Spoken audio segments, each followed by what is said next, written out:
Antes da gente começar esse vídeo, eu queria pedir rapidamente para você curtir esse vídeo, se inscrever no canal. Eu tenho notado aqui pelos comentários nos vídeos que tem muita gente perguntando, muita gente tentando entender como é que nós chegamos nesse nível de transformar o Brasil numa colônia da extrema-direita. É claro que eu não tenho a resposta completa, mas eu acho que eu tenho algumas ideias do que pode estar acontecendo. A primeira delas é a seguinte. Primeiro, veja, você tem no país, isso não é um fenômeno exclusivamente brasileiro, mas você tem no país uma educação formal muito baixa. Significa o quê? Que quando a educação formal das pessoas é muito baixa, boa parte delas acaba sendo simplesmente um analfabeto funcional. Ele sabe ler, ele sabe assinar o nome, ele consegue entender as coisas muito elementares, mas ele não compreende grandes raciocínios. A extrema-direita captou isso muito bem há muito tempo. Eu sempre gosto de citar o exemplo do nazismo, que foi talvez o ápice, né, da atuação da extrema-direita no mundo. E eles usavam exatamente o mesmo expediente, quer dizer, lançavam pautas muito elementares para o povo, que era um povo massacrado, de uma forma geral, era um povo pobre, e aí era fácil de pegar, fazer aquela lavagem cerebral. Perceba se não é a mesma coisa que estão falando hoje. O Brasil foi governado, perceba, até 2002, o Brasil jamais tinha sido governado por um partido trabalhista. Jamais. O Brasil nasceu de maneira organizada em 1500. Até 2002, portanto, 502 anos, ele jamais tinha sido governado por um partido trabalhista. Aí os vagabundos vêm aqui dizer assim, porque o PT ficou 16 anos no poder e não fez nada. É dureza ter que aguentar um troço desse. E aí o cara fala, porque veja, porque desde que o Lula assumiu, não mudou nada para o pobre. Como é que não mudou? Se você tá falando isso, cara, você é muito otário. Você não tem noção do que é ser pobre. Porque na época do governo do Jair Bolsonaro, as pessoas estavam catando comida no caminhão de lixo. Pegando osso na fila do osso. Como é que não mudou nada? A primeira coisa que as pessoas precisam é comer. E elas nem isso estavam conseguindo. Então o cara que fala uma burrice dessa é muito otário. Ele é muito imbecil, ele é muito alienado para falar isso. Mas ok. Em geral, esse tipo de coisa passa na cabeça do pobre de direita. Claro que não é só do pobre de direita, né? Óbvio que não. Você tem a classe média branca também, que adora falar uma besteira, que adora manter o privilégiozinho dela quando ela pode, e por aí vai. Aí aparece um Pablo Marçal falando esse monte de lixo que o Pablo Marçal fala e um monte de gente acreditando.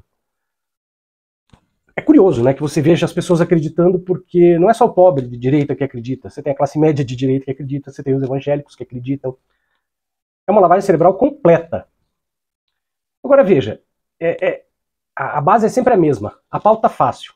Como é que você pega o evangélico? Fala Deus. Se você aparecer dizendo que você é cristão, pronto. Você não precisa falar mais nada. Apareceu, diz que é cristão, você pode fazer a barbaridade que você quiser e tá tudo bem. Marcelo, mas não são todos. É óbvio que não são todos. É óbvio que eu estou generalizando. Mas se não fosse a maioria, não tava desse jeito. Então, infelizmente, é a maioria. E aí você pega aquela outra parte da população, porque tem até estudos que demonstram que o evangélico ele concorda em passar por dificuldades, e é por isso que ele aprova um débil mental como o Bolsonaro. O evangélico ele concorda em passar por dificuldades se isso tiver, digamos assim, garantindo a entrada dele no céu.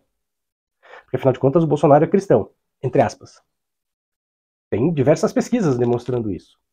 Então o evangélico, de uma forma geral, ele está tentando comprar um lugarzinho no céu, né, apoiando um cara como o Bolsonaro, porque ele acha que se Bolsonaro está ao lado de Deus, se ele é o enviado de Deus, maravilha, então eu estou ao lado do cara certo e tudo bem que eu passe uma aprovação aqui, que minha eternidade está garantida. Aí você tem o outro lado da população, que não é necessariamente religiosa, mas que continua sendo profundamente ignorante no sentido de que ignora as coisas, quer dizer, que não tem conhecimento formal, tem uma dificuldade de fazer raciocínios muito complexos, não entende como as coisas funcionam. Eu recebo todo dia, até na condição de advogado, eu recebo diversas perguntas das pessoas. Mas por que o governo não faz isso? Por que o governo não faz aquilo?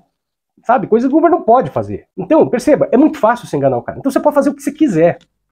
Mas agora, tudo isso está ligado realmente a baixa, eu diria que principalmente a baixa escolaridade.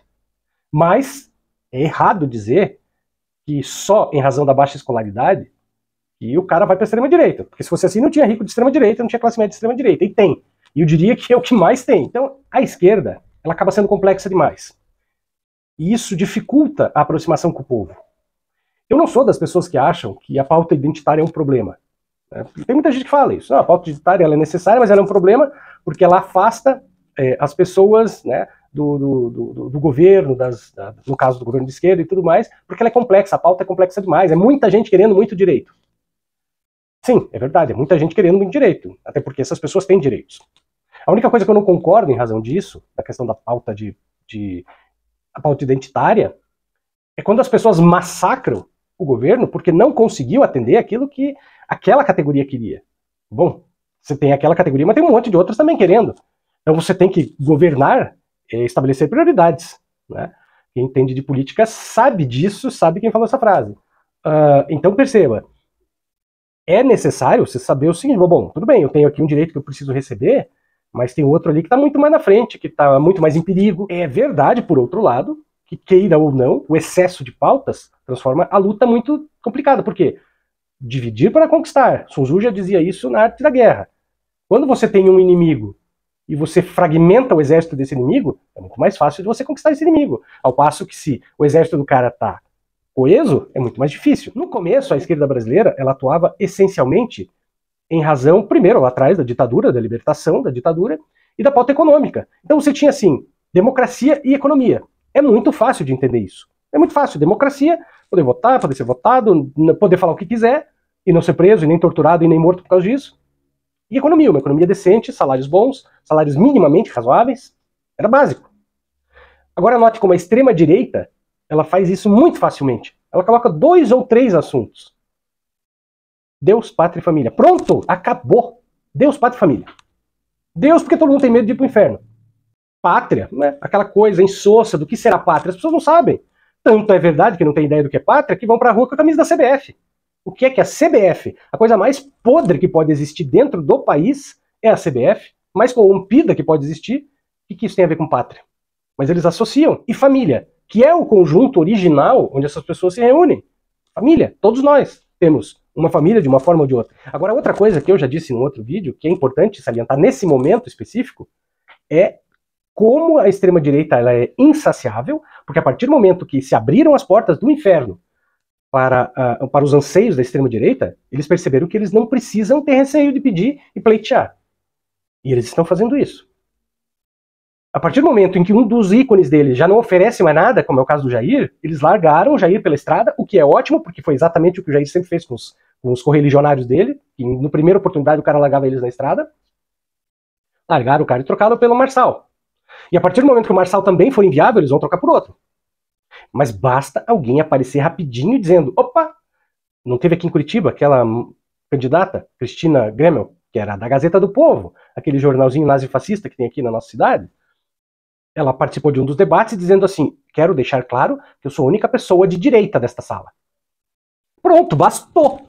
É a senha. Bastou ela dizer isso, eu sou a única pessoa de direita. Pronto, já conquistou a nata curitibana da extrema-direita. Ela só falou isso. Ela não precisa perder tempo falando em pautas, melhorar a cidade, vamos tampar o buraco, vamos pagar não sei o quê, vamos melhorar o salário. Não, nada. É porque, claro, que eles não vão fazer isso, né? E o que eu também disse no outro vídeo é, na medida em que vão surgindo novos ícones da extrema-direita, eles vão tendo que ser piores, mais cruéis do que o anterior, porque senão eles também são substituídos. Né? E é isso que está acontecendo. Então eu acho que, resumindo a ópera, não é abrir mão das pautas identitárias, porque elas são importantes. Só que isso está nos distanciando do povo comum. Porque nós da esquerda, nós entendemos muito bem dentro dessa pauta. Não tem problema pra gente. A gente entende isso. Mas quem não é da esquerda não entende. E para nos aproximarmos dele, para conquistar, para conseguir trazer essas pessoas para o nosso lado, a gente tem que falar uma linguagem mais fácil. Então nós não temos que abandonar as pautas identitárias, mas nós temos que falar a língua do cara e ver qual é a prioridade dele. A pauta da extrema-direita é fácil demais e é por isso que está pegando tão rapidamente as pessoas. Então a gente precisa, claro, compreender esse momento e tem que compreender a seriedade do momento. A extrema-direita é muito perigosa. Eu tenho falado muitas vezes. Nós estamos beirando o fascismo dos anos 30. Estamos beirando. E ao contrário daquela vez, o fascismo não vai nascer mais, porque aquela vez ele nasceu na Europa. Dessa vez não vai ser. Essa vai ser na periferia do mundo. Vai ser na América Latina, por exemplo. Que é um dos lugares onde isso está mais em ebulição. Porque você tem os agentes da extrema-direita tacando pau. E como as nossas instituições não agem, uns porque não querem, outros porque não estão entendendo o que está acontecendo, ficam tratando os não democratas como democratas, Bom, se você chegou até aqui, eu peço para você a gentileza de se inscrever no canal, compartilhar os nossos vídeos, curtir os nossos vídeos. E se você puder, considere a hipótese de você se tornar membro aqui pelo YouTube. Só R$ 4,99 por mês. Você cancela quando você quiser. E com certeza você vai estar me ajudando a produzir mais e melhores vídeos todos os dias.